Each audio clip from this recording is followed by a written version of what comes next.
If you don't love your work, you're never going to be great at it. If you can get your work life to be where you enjoy half of it, that is amazing, because very few people ever achieve that. Because the truth is, everything comes with overhead. That's reality. Everything comes with pieces that you don't like. Every job comes with pieces you don't like. And we need to say, that's part of it. You have to figure out how to set up your life in such a way that you can minimize the things. And I find people don't dislike hard work. What people dislike is being out of control. Like they can't control their life, they can't control their environment. This happens to me when I get overscheduled. I hate being overscheduled.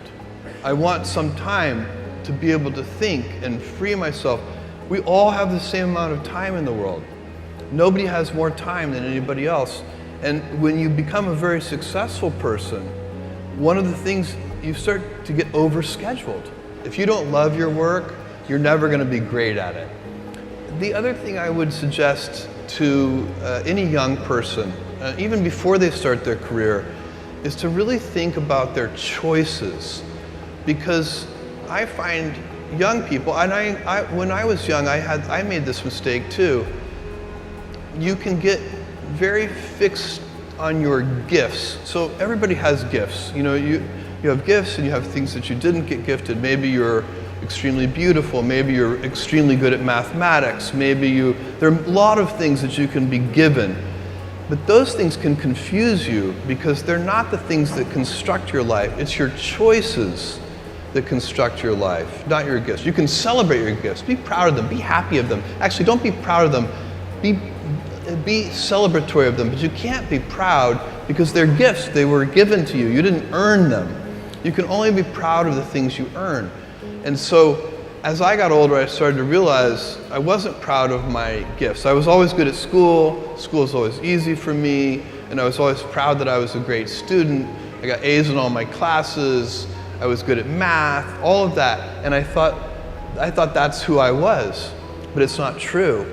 Those are the things that are gifts. What was hard for me is deciding to work hard, deciding to use my gifts in certain ways, to challenge myself, to do things that I didn't think I could do, to put myself in uncomfortable situations. You can choose a life of ease and comfort, or you can choose a life of service and adventure. Which one of those, when you're 90 years old, are you going to be more proud of?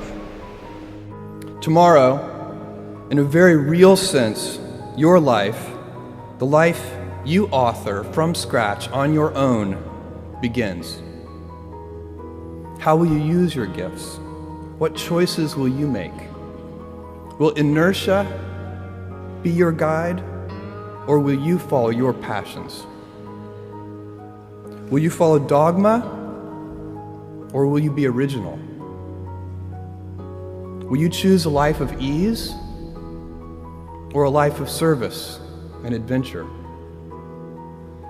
Will you wilt under criticism, or will you follow your convictions? Will you bluff it out when you're wrong, or will you apologize? Will you guard your heart against rejection, or will you act when you fall in love? Will you play it safe, or will you be a little bit swashbuckling? When it's tough, will you give up, or will you be relentless? Will you be a cynic, or will you be a builder? Will you be clever at the expense of others, or will you be kind? Tomorrow, and in a quiet moment of reflection, narrating for only yourself the most personal version of your life story, the telling that will be most compact and meaningful will be the series of choices you have made. In the end, we are our choices. Build yourself a great story.